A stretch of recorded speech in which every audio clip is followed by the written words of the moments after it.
Good morning. Today is October 26, 2020, and this is another exciting episode of QM222 Quantitative Methods here at beautiful but pandemic-shy Boston University. And I am pretty excited because I am looking right now at 6 students face-to-face. This is very good, very good. Plenty of seats available if any of you want to come in. A couple of quick administrative items. Last night, about midnight, I finished grading all 400 QM222 midterms. It was actually 369, but let's not be too precise. Round is always better, right? And right now, the professors are all arguing over the positive curve to give, all right? So once we all come up with what the positive curve to add to your exam score will be, then I will release the grades, which probably means, I don't know, tomorrow morning, late tonight, something like that. I would say that this class, the B1 and D1 sections both did fine. So I'm not concerned. I believe this class on average did better than the other classes. By a point and a quarter, but you did a tiny bit better, okay? Was it statistically significant? It was just on the hair, on the edge of statistical significance, but it made me feel better. How's that? I am almost done grading all the projects, part A, so that I can assign you project part B. Sorry it's taking so long. Let me just say, doing online exams has been, for almost 400 students, has been a huge time sink. Normally you just print out 300, 400 copies of an exam, everyone sits in Morse Auditorium, we hand it out, and then it gets past some graduate student who grades it, and it's done. This year, it's basically I've had to do everything 100% myself, which has slowed down the grading on project part A. I'm not looking for sympathy, I'm just trying to say I really know I want to get you the project part A back. I've looked at some of them, they look pretty good. There are room for improvement. Any other administrative questions? And yes, I will be putting problem set part 4 up pretty soon, like hopefully either tonight or tomorrow. No? Any feedback on the midterm exams you want to talk about right now? I had a question. Go for it. When will the problem set number 4 be due? That's so we're arguing among the professors on when the problem set is due and how much grades to bump everyone's score up. Those are the two questions because we're one lecture ahead of everybody else. So I'm like, just leave it on the schedule, and they're like, no, we're all one lecture behind you.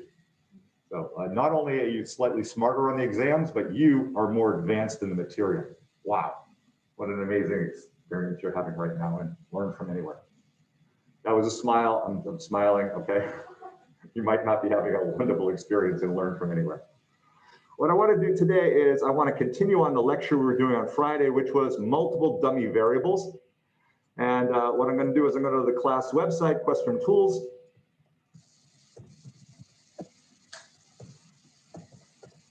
And we're going to download 2 data files. The first data file was the one we were working on last time.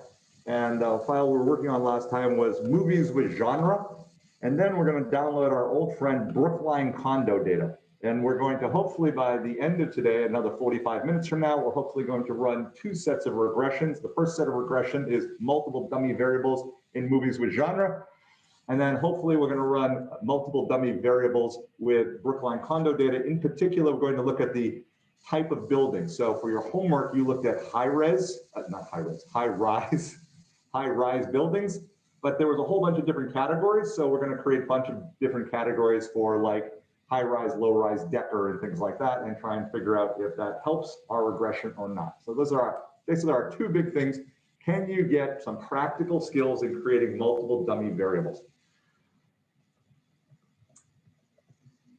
I don't know if any of you actually take notes of what I say. It seemed pretty clear many of you do based on your exam scores. But what was the #1 thing I said, the most important thing when creating multiple dummy variables? So we have a couple of people in class. Just tell us your name so Ritvik marks you down for class contribution. Serenity. Oh, that's Serenity. Hi, Serenity. Sorry, it's with the mask on or anything. Nice to see you again. Okay, Serenity. Always get rid of one. And which one does it? Which one? It doesn't matter. It really doesn't matter which one you get rid of. I'm sorry. This is really to learn from anywhere. It's like, yeah, it's like, oh, who is this person? Oh, wow, I know her. All right, so resources, and under resources, we're gonna go to data file. Oh, sorry, you can't see my screen. Share screen. There's a little bit of echo. A little bit of echo. I like in the speakers in the room.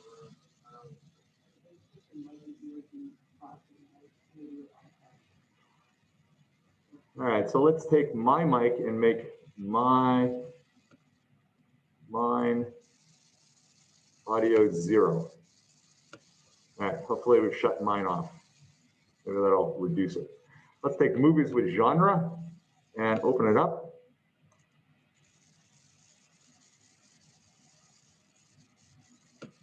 And while we're at it, let's open up Brookline condo data.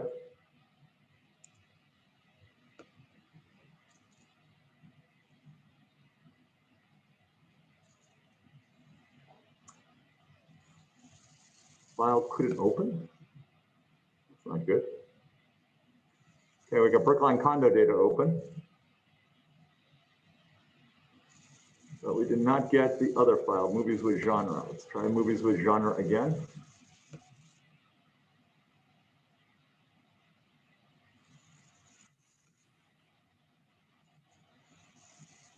Oh, you can open, you can do it. All right.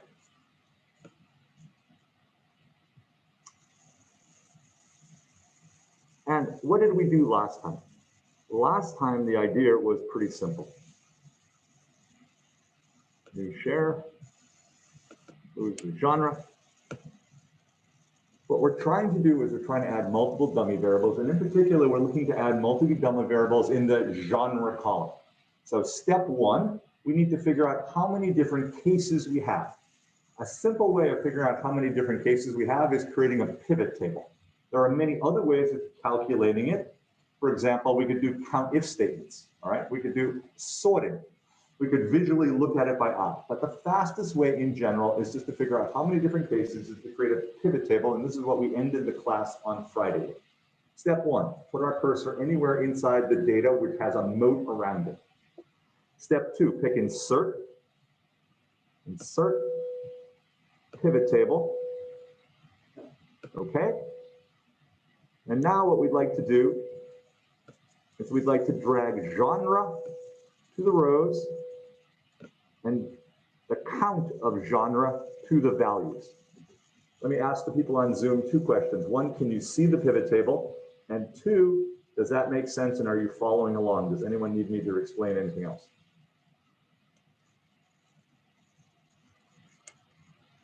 Okay, first step is the 2 things.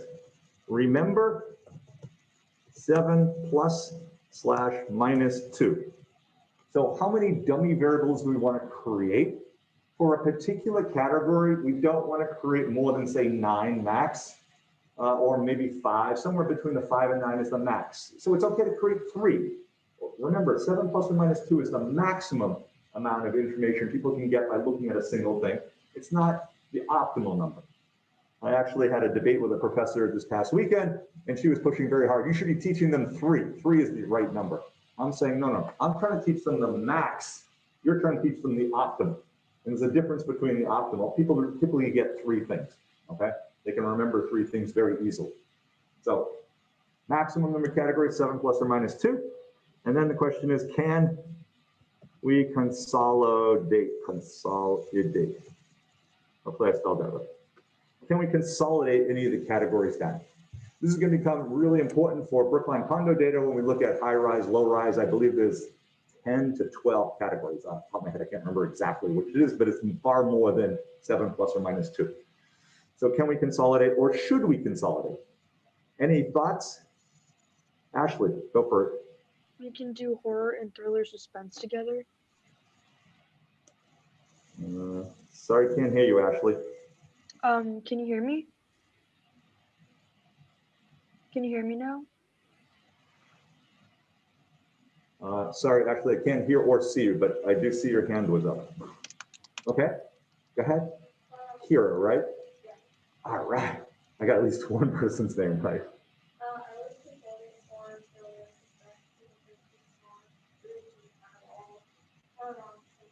All right, so Kira is suggesting we consolidate horror and thriller and suspense into sort of a horror thriller kind of, because what's the difference between a horror and thriller? In a horror, lots of people get killed. In a thriller, 1 or 2 people get killed, right? Just sort of differences in amount of blood. Go ahead. All right, so we might want to think about merging action and adventure. What's really the difference between action and adventure movies? Let's jump back to the data page and take a quick look at some action names and some adventure names. Hopefully you've seen some of these movies. So Avengers Affinity War is actions, okay? And adventure is Incredible 2, so that's a comic. But adventure is Spider-Man Into the Spider-Verse. Well, no, thanks. We don't need to see Spider-Man Into the Spider-Verse. Okay.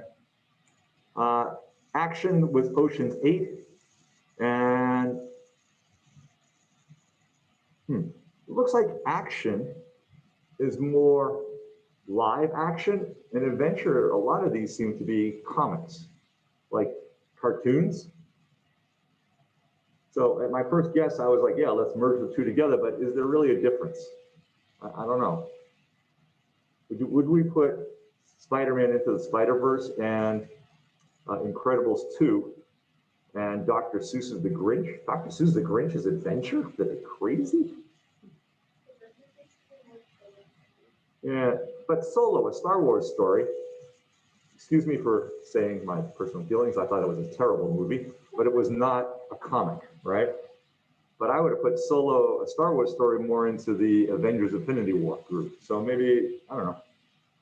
There's no, all right, let me stop. Business, we used to have a tagline here at Questrom before, I don't remember what our current tagline is, but the old tagline used to be fusing the art of business, fusing art and science. That was our tagline. And part of business is science, and part of it is like, how do you create a pivot table, right? How do you run a regression? How do you interpret a regression? That's all, there's yes or no answers. And then art. Do we add action and adventure together, or do we keep them as separate categories? I don't know. All right, for the time being, let's put them together. All right? Okay? Ashley, you're back. Thank you. Love.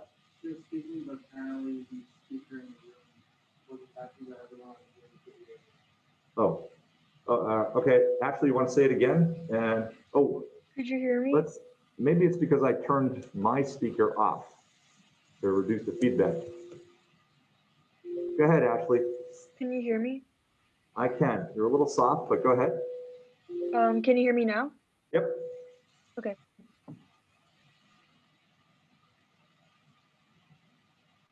And what would you like to say? Oh, nothing. I thought we were just testing the speakers. I just said earlier before that we could combine thriller and horror, though. Oh, so you want to combine thriller and horror. All right, so we've had a couple of votes for that. So what we're going to do right now is, what is our Y variable? What are we trying to explain? Anyone remember? We're trying to explain gross ticket sales. Gross ticket sales are over here in column L, total box office. So L is our Y, or our dependent variable.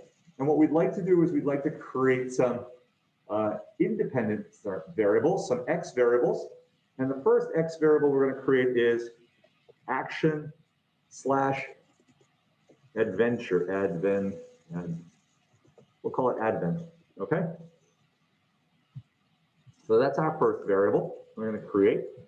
Let me jump back to the pivot table because, to be honest, I don't remember all the categories. The next one is comedy. So we're going to create comedy, drama, and then the horror thriller. So we're going to create a couple more. So column N is comedy, drama, and then horror / thriller. Now what we'd like to do is create a group of dummy variables. So for action adventure, it's going to be an if statement, and I'll be quiet for 30 seconds. What would the if statement be to create the action adventure?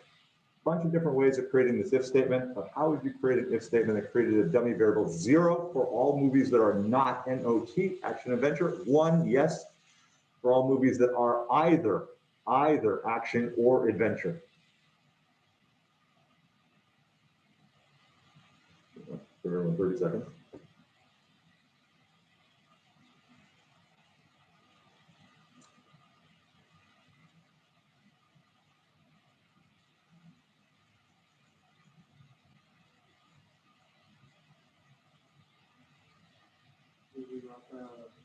Go ahead, Raphael.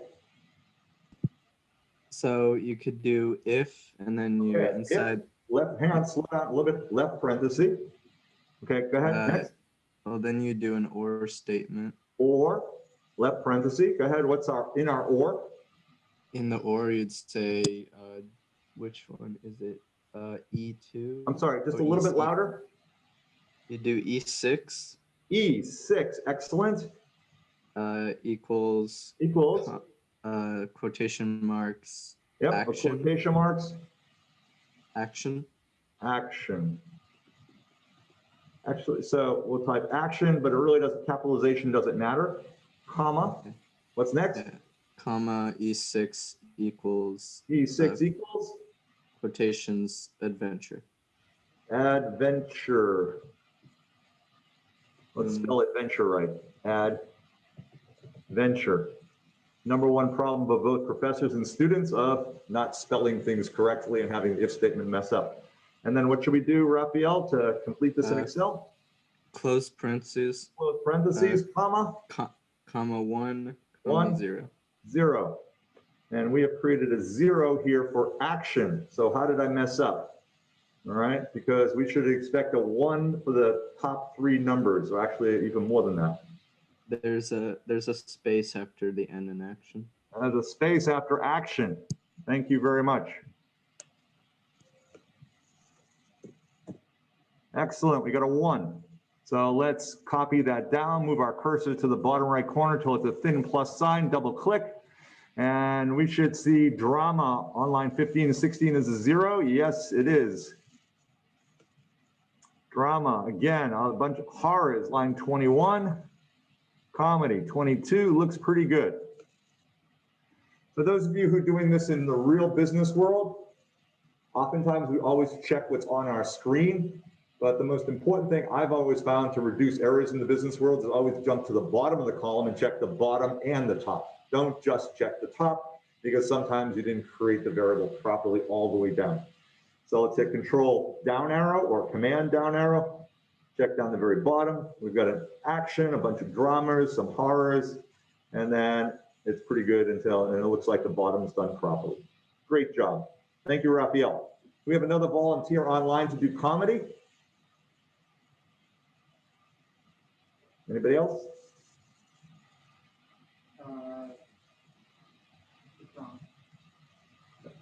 Rashawn? Is that what you said? Yes, Professor. Can you hear me? Rashawn, there you are. Hi. Great, comedy. Yeah, so equal to if. Equal if. Left parenthesis. Yep. And then E6. E6. Equals. Equals. Open quotation marks. Open quotation, comedy. Comedy, no close space. quotation. Okay, what else? Then comma 1, comma 0, then close the bracket. Excellent. And once again, we can double quote, and we see this a comedy here at line 22. You spelled comedy. And I did not pick that up. So how did I mess up this time? Let's see. I didn't spell comedy right.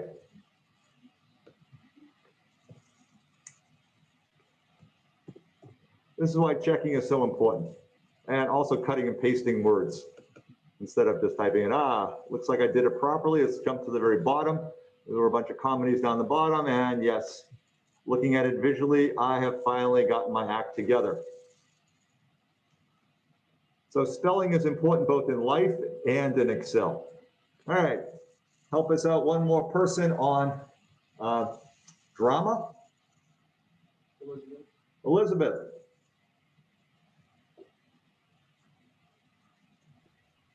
Can you hear me? I can. Hi, Elizabeth. Nice to see you. Hi. So what would the Excel function be? Equals if Equal if parenthesis E6 equals E6. in quotations drama. Can I spell it right? This is the big question. Quotation mark, go ahead. Comma 1 comma 0 close parenthesis. Excellent. Go to the bottom right corner, double click on it. And we should see a couple of dramas on line 16 and 17, and there it is. Ah, thank God. Elizabeth and I did it right. Woo. Please pat ourselves on the back, Elizabeth. All right, last but not least, horror thriller. We're going to take somebody from in class. Kenzie. Kenzie says equal if left parentheses or left parentheses E6 equals thriller slash suspense. Suspense. Wait, suspense. How do we spell suspense? Suspense. That's better. Thank you. Suspense. All right. Okay. Thank you. Comma. How did this guy get a PhD without being able to spell suspense, right? Okay. Strike that from the tape, please. Comma. E6 equals left quotation. Hara. Close parentheses, something most people forget. Comma 1, comma 0. And hopefully if we double click, we should see ones for Hara, line 21. And we should also see a 1 for Hara there. Do we have any suspense? Let's go down to the very bottom. There was some thriller suspense. Line 99 should have a 1. Does it? It does. So we did pretty well. Now, the question is, sometimes you create a lot of dummy variables and you mess up. How do you know if you mess up? Pretty straightforward. So what we want to do is we want to do a count statement. I don't know how many of you watched the video on counting and learning to Excel with Excel. And there is a count. So we could do it two ways. One, we could actually count, or two, we could just check. And how many items are here? There's 100. So we know there's 100. But let's do the general way. How many dummy variables, how many ones, how many true values should we have created here in this giant, not this box, but assume I'm highlighting everything. We just created a set of dummy variables, all right? How many, if we added up all the ones, should we have if we did it correctly? Ayush? We should have exactly 100. And that's really the check to see if you did the spelling right or not. If you take the whole block, we should have exactly one dummy variable for every single entry. So how many entries are there? So the data start in line 6 and they go down to line 105. Elizabeth, go ahead. Okay. Oh, sorry. I didn't mean to have my hand up. No problem. Not a problem. So how many entries are there? Entries. They're equal to, and we can do either a count or a count A. Count A just counts basically any of the words. So let's do count A, and we'll count A on the names. So the titles are in column D. So equal count A. Let's see if I can spell count A right. Count A counts the number of cells that aren't empty. Count A. And we want to do D6 colon D105. And it comes up with Ayush's 100 number. So there's 100 things here. Now, it's pretty easy in this one because I told you at the top 100 movies, we know it's 100. But let's assume you have an Excel file and it just has so many lines and some of the lines are blank and there's all this mess going on. You don't want to sit there and start counting. you just let count A take it. So that's the number of entries. And then we write total dummies. Total dummies are how many dummy variables were created. And what is that? That's equal to sum of M6 colon P105. M6 through P105, that's the whole area we're trying to cover. And how many dummies should we have? It should be equal exactly to the number of entries. And if it's not, we go, uh-oh, we messed up someplace. And we got 100 dummies. My suggestion to you in the real world is always check how many dummies you have. Because let me tell you, you've seen me make 3 typing mistakes, right? And I've been doing this for decades. I've been giving this lecture for decades, and I still messed up 3 times, which means when you're new at it, you're gonna mess up a few less than me because you're better than I am, but you're still gonna mess up. The chance of you messing up. So always do that so you say, ah, I got it right. All right, now we're gonna run a regression, and I'm gonna be quiet for a minute. And what is the regression you wanna run? Column L is the Y variables, and the action, comedy, blah, blah, blahs are the X variables. And see what you get.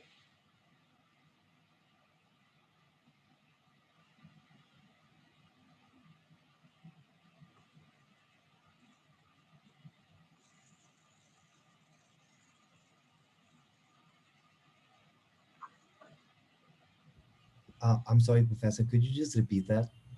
Say it a little bit louder, Rashan. I heard, I'm sorry, Professor, but I missed the next words. Yeah, I'm sorry, Professor. I think I missed what you said. Did we have to run a regression with the Y axis being the total box office and the rest, the intercept being the total box office? I missed most of your words, but here, let me say something and just nod if it's what you're trying to hear. Please run a regression where column L, total box office, is the Y variable, and the X variables are the dummies we've created. The X variables are the dummies we just created.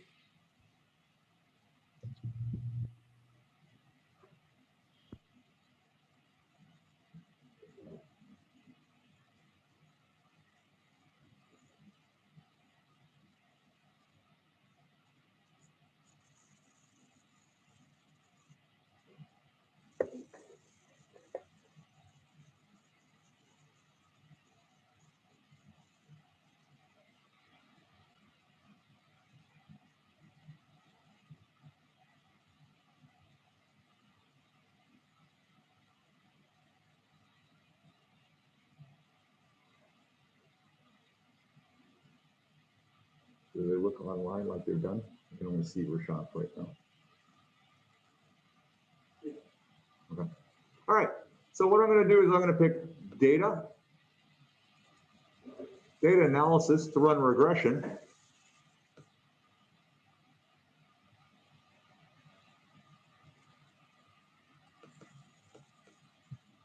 And I'm going to mess up right now. I've already messed up 3 times. Why not mess up 4? I'm going to pick for the Y range the total box office, which is L5 down to L105.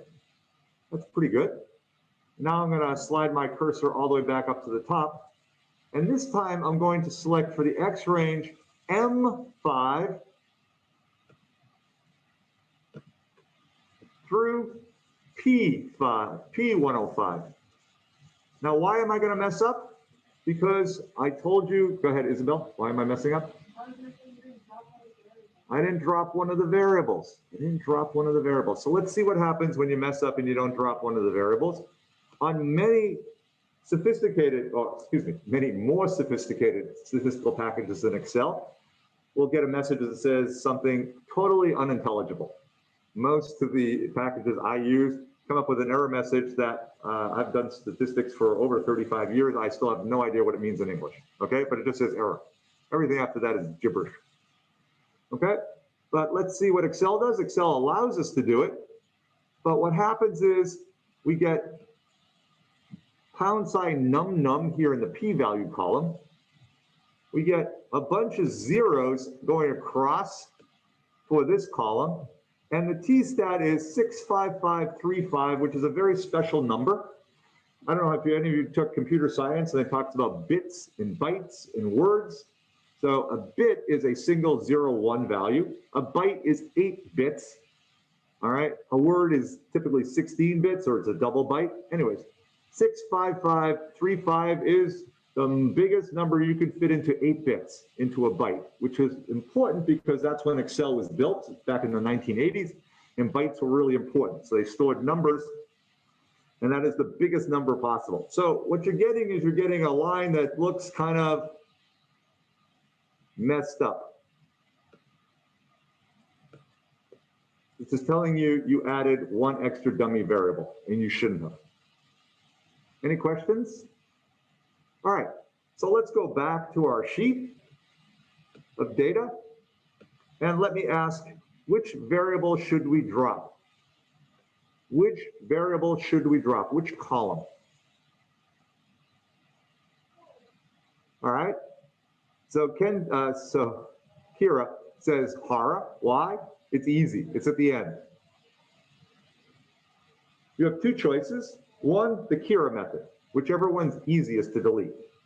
The second one is, which is easiest to explain? Which is easiest to explain? Because the whole idea is when you drop one dummy variable, all the other dummy variables are compared to the missing dummy. And sometimes dropping that, for movies, there's really no difference which one we drop, but it's compared to that one is how we explain it. So what I'm gonna do is just to be kind of, I don't know, different. I'm gonna drop comedy, just for yucks. Normally, here I would drop horror thriller, but most people I'm sure drop horror thriller, so we're gonna now explain it using a slightly different way. So I'm gonna delete the column, delete sheet columns, bye-bye. And we notice our error says, uh-oh, you only have 81 values. You're missing 19 values over here. Okay, got it. So let's pick data, data analysis, regression, and our X range is going to be M through O. M5 through O105. Click OK. And what we'll notice is that there's no garbage, there's no zeros and pound sign nums and 65535s in the standard errors or the t-stats or things like that. So things look much better. Because our left-hand side variable is money, dollars, we can format our coefficients as money. We can format our upper and lower bound. We can get rid of the repeated upper and lower bound. We can format our upper and lower bound as money.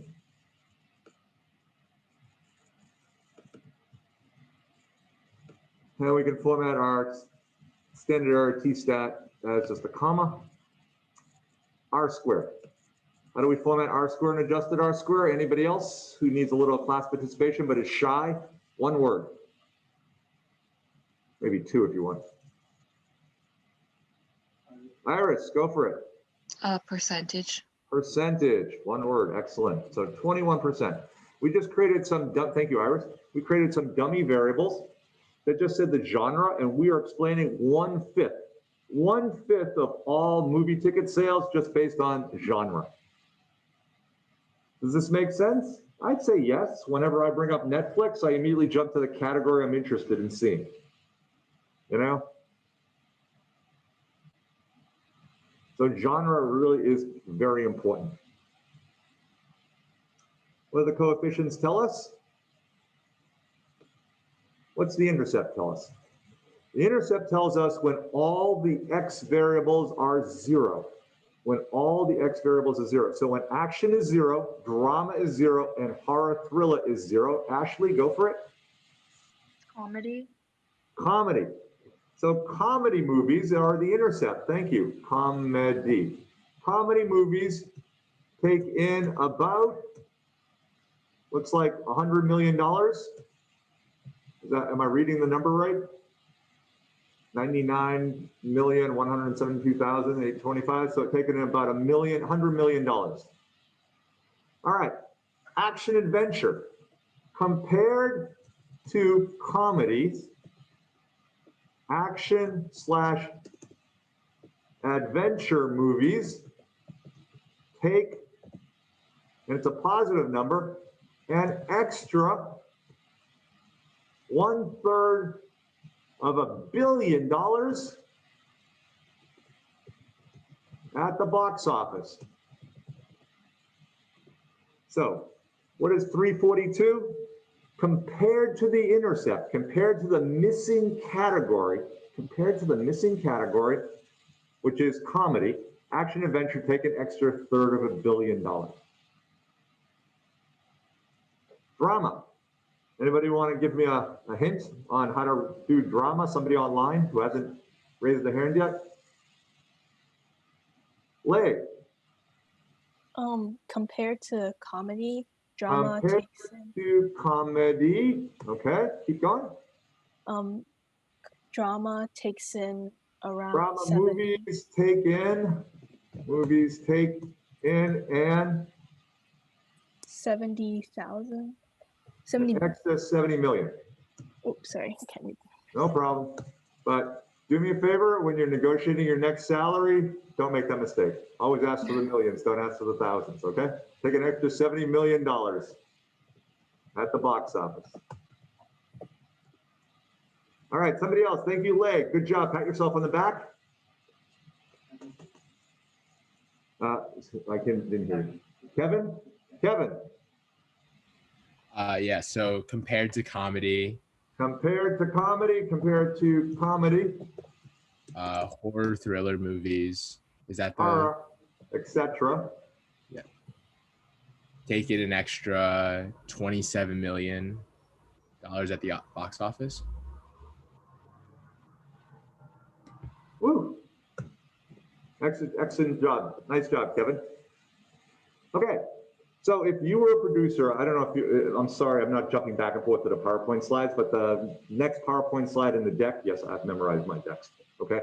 Say, if you're a Hollywood producer, which type of movie would you like to back, given all 4 movies cost the same? So if it's gonna cost you $75 million to create an action, a drama, a horror, or a comedy, which do you wanna spend your money on?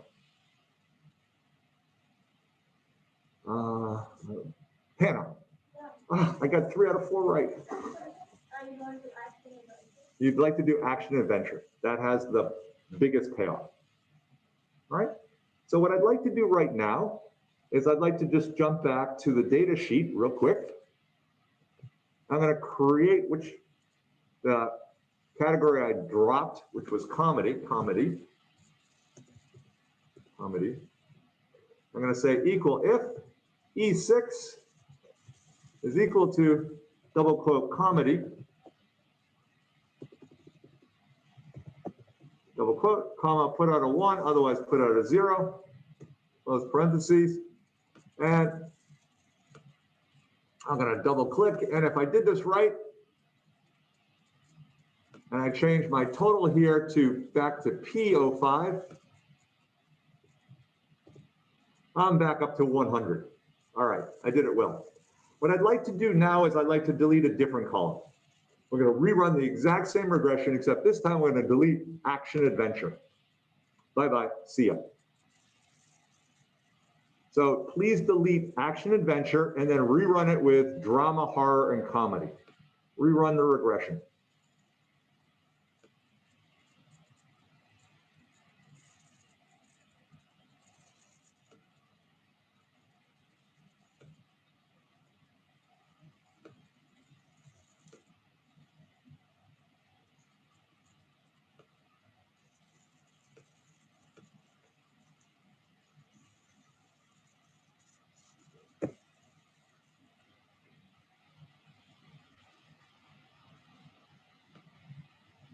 So I picked OK. And what do I get? I get the same R square, which I format as a percentage. Still 21%. But my coefficients are wildly different. Or are they?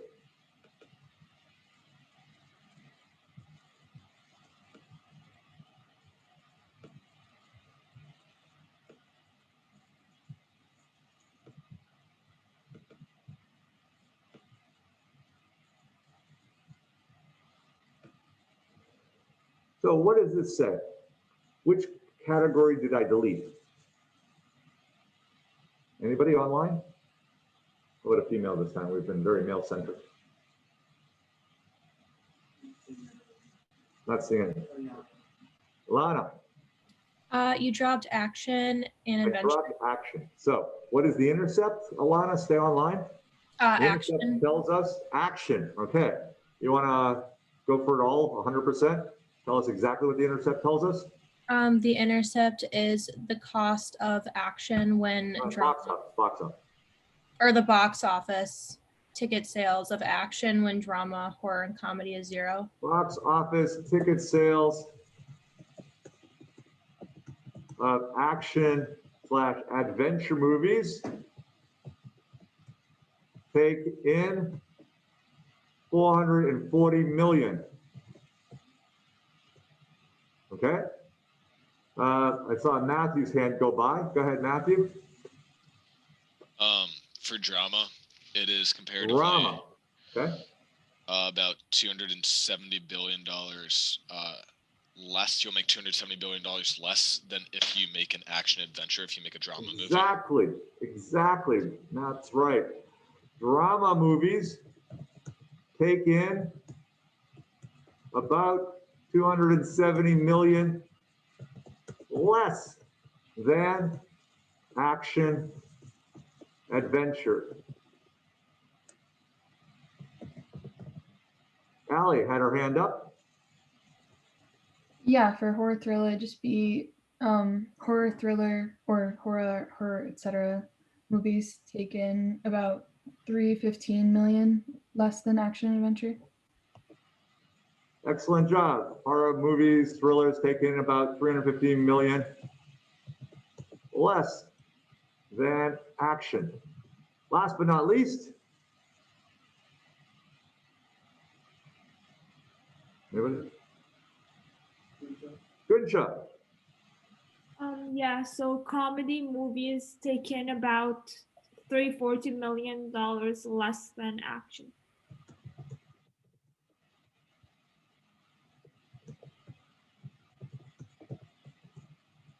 Steven, go for it. I'm sorry, I was going to answer that question and I don't have any question. No problem. I'm glad you Thank could. Rithvik, give him points. He was going to answer the question. Intention is just as important. So what do we see here? Which category you delete has an impact on the words, on the comparison, but the math is still the same. The math is still the same. It just gives you a different reference point.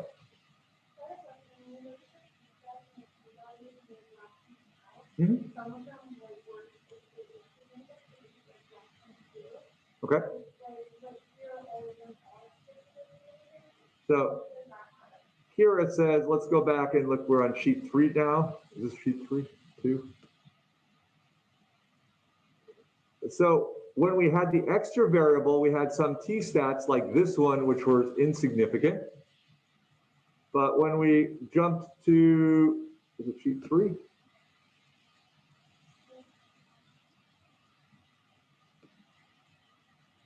We have some more that are also statistically insignificant. So which kind of movie would you like to, which kind of regression would I suggest you run? Right? They both have the same R-square, but I would prefer to talk to people about which set of coefficients are actually all statistically significant. So I prefer running this kind of regression because people say, oh, it has some statistical significance.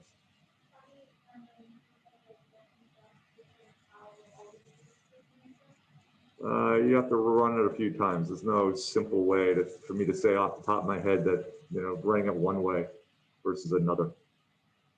It just works out that way. Sorry. I'm sure there's some automated tool somewhere on the web that some student wrote, but I don't know of it.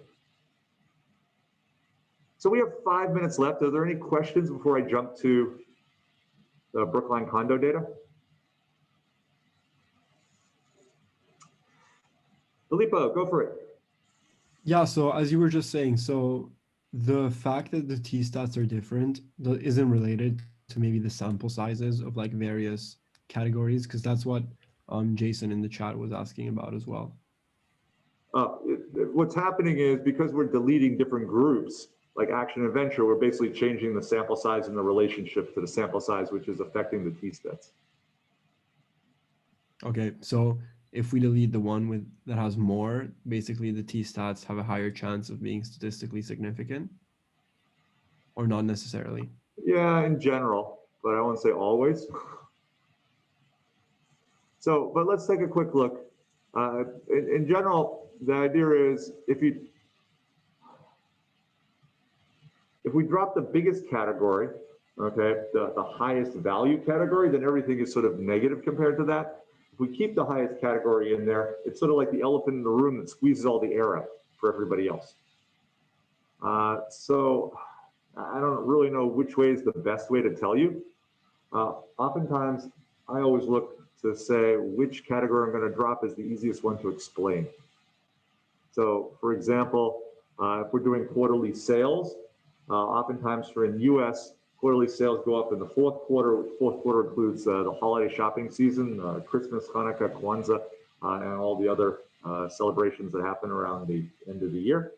And I oftentimes drop Q4 because it's easy to say compared to the holiday shopping season, Q1 does this, Q2 does this, Q3 does this.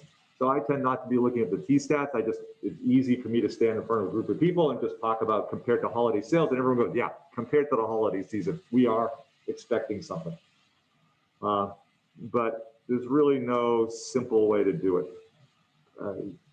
Just like I sort of said to Kira. I don't know, did that answer your question, Filippo? Yeah, thank you, that makes sense.